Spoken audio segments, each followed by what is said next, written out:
Okay geng. Sorry tau, bukan aku sengaja nak sidai. Episod kita kali ni kita nak spray pula handle GT. Kita pun dah naik primer. Kau tengok body ni kita dah siap spray warna candy tone pink. Sekarang ni kita custom sikit. Bawah ni pasal gelung untuk letak crank ni dengan batang bawah sampai ke belakang sini kita nak custom warna metallic silver. Kalau semua pink dah cantik pula. Tambah sikit lah silver kat bawah.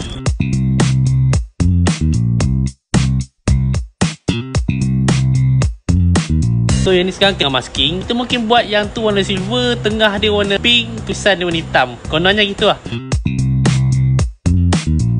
Ni tengah masking bahagian yang kita tak nak spray warna silver, yang kita nak mengekalkan warna pink. Rasa apa agak air rupa dia. Dapat bayangkan tak rupa dia sana? Dapat agak lah. Tak dapat agak tak? Tengok ajak pergi sana rupa dia. Risau tak?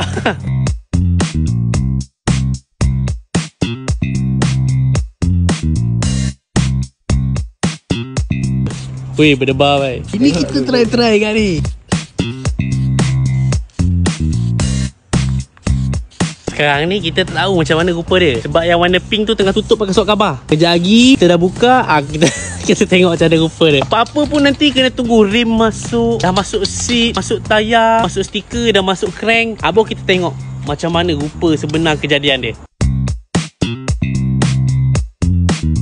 Untuk handlebar ni memang kita buat warna silver metallic. Sekarang ni tengah masukkan warna hitam dalam tulisan GT tu.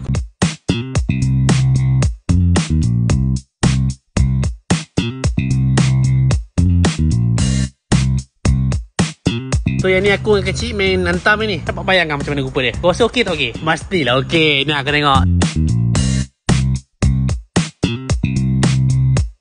So ni lah dia rupa dia. Kita buat two-tone macam ni lah. Tak ada buat silver depan ni, belakang ni pink lah, tak ada. Ni tinggal naik clear je. So untuk warna clear pun kita pakai daripada D10 Premium juga. Ni dia, warna silver metallic pink dengan tulisan hitam. Naik kan. Agak matahari ni berubah-ubah tempat. So kita alih ke sini pula. Matahari bila tak ada pula dah alih sampai sini. Kena bukan jauh kan, tengah jalan dulu yang spray. Takut sampai sana lah geng, kita ngajak kejar matahari. Sekarang tu naik clear je. Baik ni, kalau siap ni baik ni.